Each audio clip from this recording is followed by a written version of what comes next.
Well, here we are on YouTube, and it's a beautiful day. It's actually not windy today, Oh, nice. which in Lethbridge, Alberta, Canada, is a rarity. And so as soon as I'm done this, I am going outside because that one day in the month when it's not windy, gonna make the best of it. What are you doing today, Ryan? Thank you, Nathan, for that weather report. You're welcome. Let me look out my window and tell you what the weather's like in Victoria, British Columbia, Canada. Currently, it's an overcast today. It was rainy earlier with some wind, though it looks like the wind has calmed down. No, it's a little bit breezy out there, but the participation has ceased. Back to you, Nathan. Well, Ryan, funny you say that. I bet you think about me sometimes when you look out the window. Yeah, I bet I do think about you. And sometimes when I think about you, my thoughts feature Chris Stapleton. That's just so stupid. What's going on? What are we doing? Yeah, it's like I'm thinking about Nathan right now, and I hear Chris. What? How do they, Ryan? How are you? I'm in your thoughts. What do you think about Nathan? All right, I don't know how he talks. Okay, all right. You ready? This is a Patreon request or PayPal request or whatever request. All I know is somebody gave us money, and that person is Anastasia. Again, Anastasia, our favorite.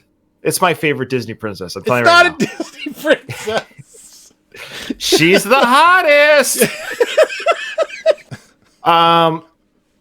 This is what Anastasia said. This song is from The Vault by Taylor from her re-recorded country album Red. Okay, it wasn't on the original, so it's a first-time recording. Again, we did this before with one of our other songs. I believe it was from Red, where it was the re-recording of Red, so to speak, but the bonus tracks were just songs that were never released before, but they were written at that time. But then Taylor, made them public and re-recorded them at the same time. Okay, so this is a recent sounding Taylor from an older song that she wrote years back, but performed for the first time on an album. Okay, it's about Jake Gyllenhaal. Oh, ooh. And poor Jake. Is it Gyllenhaal or Gyllenhaal? I don't know if it's a hard G or a soft G. I don't know. Is it GIF or GIF? I don't know. Right. Jake Gyllenhaal. I don't know. Great actor. Maybe not a great boyfriend. Maybe he's not a great boyfriend. Maybe it wasn't a great relationship. But I don't think it makes him an evil person, despite maybe their. Put this way, I don't think Jake's a bad person because he effed up a relationship. You know what I mean? We all make mistakes. Mm-hmm. I'm not defending Jake because I really like Jake's movies. Okay. Mm-hmm. She goes on to say that I thought it was obvious, but looking at the comments in the video, I maybe realized that maybe it's not. So Taylor is a figment of his, I guess, Jake's imagination in the video, or somebody's imagination in the video every time he sees her. So he being, probably that actor we saw briefly when he started the video. So there's an actor probably playing the Jake character, so to speak. Mm-hmm. And then every time we see Taylor in this video, she's not really there. So if you were to see this guy, you wouldn't see Taylor if you saw his activities in the world. Okay. All right. I think that's a good explanation. But either way, we've never heard the song before, and we've certainly never seen the video before. Yeah, no. All right. Oh, I bet you think about me. Okay. Who's this guy? This guy looks familiar. Was he in The King's Man? President's Man, or what was it called?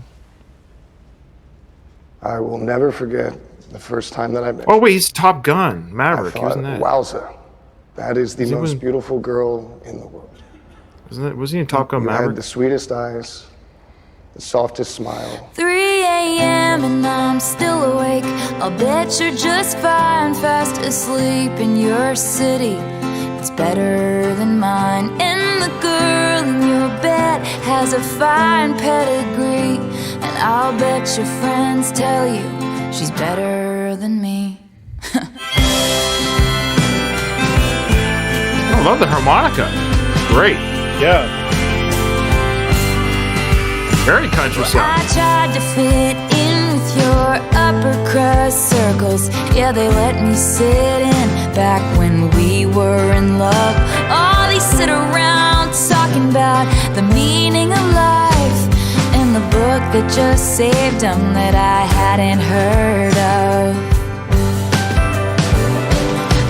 now that we're done and it's over, I bet you couldn't believe when you realized I'm harder to forget than I was to leave. And I bet you think about me. Yeah.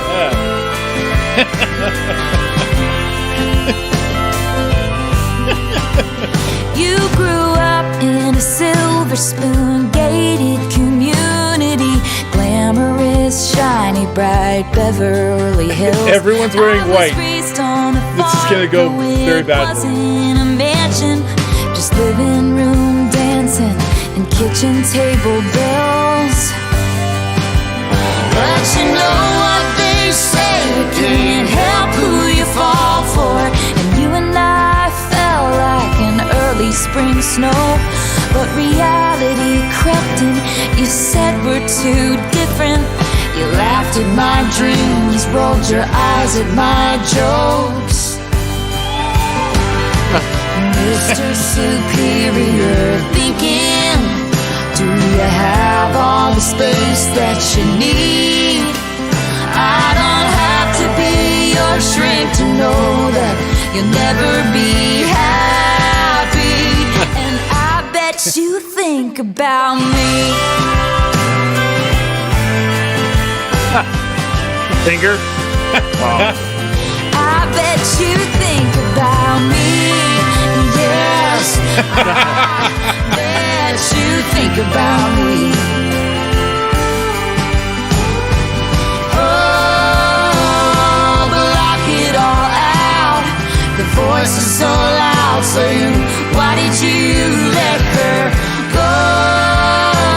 Does it make you feel sad that the love that you're looking for is the love that you had? Oh. Looks amazing.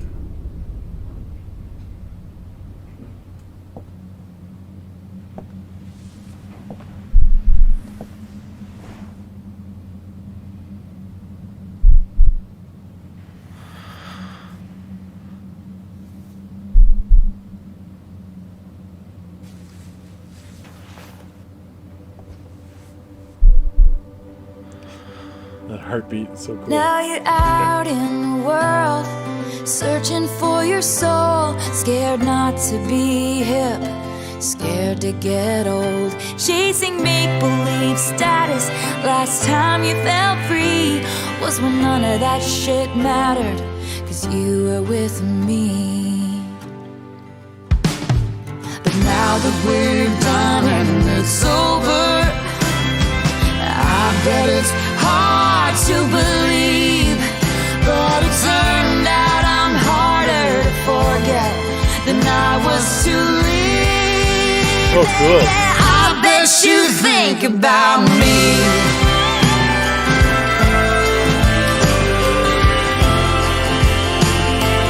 I bet you think about me.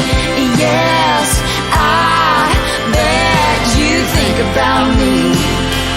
I bet you think about me when you're out at your cool indie music concerts every week. I bet you think about me in your house with your organic shoes and your $1 million couch. I bet you think about me when you say, oh my God, she's insane, she wrote a song about me. I bet you think about me. Can you imagine being Jake? Oh, Blake Lively. Oh, that's cool. Yeah. That's cool. Though she's married to Ryan Reynolds, right? Yep. I believe. Yep. Yep. Fellow Canadian, fellow British Columbian. Mm-hmm. Yeah. Okay. Oh yeah. Again, another knock out of the park video production by Taylor and the gang. Boy, she puts on the videos. I think that's part of her.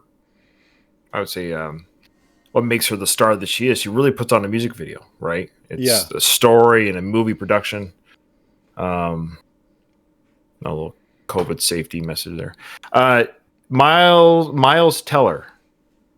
Miles Teller. That was the actor? Yeah. I swear that's who that is. So I don't really know him, but he was in Top Gun Maverick. He was the one. You see Top Gun? He was the guy that he was Goose's son. Goose's son in Top Gun Maverick. Oh, that. Okay. Yeah. I'm pretty sure that's him. Okay. So, yeah, he was great in this. And yeah, but to answer your question, imagine. Yeah, I mean, like I've said before, that's the price you pay. I said it for the Miley Cyrus video again. Speaking of her, because we just did that reaction where she was married to Liam Hemsworth. It's kind of the price you pay for any side, whether you're male or female or whatever side of the coin of celebrity you step on. It's like if you're with a celebrity and you're intimate with a celebrity, it goes both ways, because both this non-celebrity can also be very revealing about details in books or news articles and what have you. But I'm just getting that. I'm sorry. I just want to finish my thought on that. Sorry. Just saying, like, yeah, that's kind of the price you could pay, I should say. If you're with Taylor, like Joe knows this. Boy, Joe knows after 6 years and a few albums that all the songs have been very positive about Joe, right? Like she's written about Joe. They're all greatly positive. Imagine if Joe screws this up. Oof. That album that comes out after Joe's relationship, you got to figure it's going to be oof. Because she's put a lot into Joe. But I suspect, I got a good feeling. I can say this I can make a prediction. I think her and Joe will be together for a while. Longer still. I think I hear there's wedding bells. My people tell me there's a wedding coming. Ooh, your people. You heard it here, folks. My people tell me. Go ahead, Nathan. What are you say? Yeah. I was just gonna say, like, I agree with you in that. Once you're a public figure, you kind of have to take what comes with it. There's that, and then there's like the level to which Taylor takes that, which I mean, and I'm not trying to say this is negative necessarily, but like, here's what I think. If Jake Gyllenhaal knew that this might happen like this, maybe he would have been a little more careful about how he let her go. Sure. Just because, like, I don't think anyone does it quite like Taylor. I know that some do. Like, we just watched Miley Cyrus do her, like, kind of variation of this. Clap back, so to speak. Yeah. Yeah. And I think absolutely, you got to watch out. You be careful what you get yourself into. But I still think, sure. Yeah, there's that. And then there's like, wow, like that's almost at a dangerous level. And I don't think that anyone's right to want to sue them afterwards or get back at them or anything. Just kind of let it go, obviously. Yeah. But ouch. Yeah. No, I just think it would be and you kind of got an actor that sort of looks like him, or kind of yeah. Anyways, great song. Now back to the song itself. So that's of course the storyline of it and the video itself. Well done by Blake Lively and Taylor. Looked beautiful. The red and the white, great color scheme and effects and storytelling and fun and sassiness. Taylor and all that good stuff. I'm torn, because hearing this. The early stuff, because we don't know the early stuff very well. This way, I can understand why there were fans at the beginning who weren't crazy about the sound change. Okay, you and I, again, if you're watching this video, we did our Midnight's reaction, 3 a.m. version. That was our first reaction you and I ever did with Taylor. Was the whole album. We just tackled her album, listened to it 3 hour. It's a 2 hour 40-minute reaction. It's on our Patreon. That was the first Taylor we ever heard. So that was our first Taylor exposure, really, like. At least like song after song after song was her latest album. Now, so we didn't really have anything to compare it to as far as transitions, sound changes, story. We knew nothing. We didn't know who Joe was. We didn't know anything, right? So what I'm trying to say is, listening to this sound from the Red album, for example, I can understand why people were. Well, so I guess in some ways, at least for me, I should say, going back to her earlier sound, being more familiar with her newer sound, it's kind of nice to go back to that and enjoy it without it's a backwards reaction in a sense. Like I really enjoy this version of Taylor as well. I'm not gonna say more or less. I'm just saying I do, but I really am partial to this country acoustic guitar vocal work with Chris and this kind of sound. I think and we just heard that song from Evermore again, but I like this a little bit more. I don't know, it is fun. So I get why fans were a little bit discombobulated at first, and maybe they came around, and maybe that's why she went back to songs like Folklore and Evermore, was because, okay. Anyway, so those are just thoughts I had while I was watching that song. Yeah, I had one other thought, Oh shoot, it's gonna go. I can already see it leaving. It's gone. What's leaving? Okay, we'll come back. Okay. All right, that's fine. We talked too much, James. We'll close it on that. Yeah. So thanks for checking us out. If you actually watched all the way to the end of this video, the keyword to write in the comments that shows that you actually listened is what, Ryan? Maverick. Type Maverick in the comments, and then that way we know you watched the whole thing. Okay. Thanks so much for getting this far. We thank you very much, and we'll see you in the next one.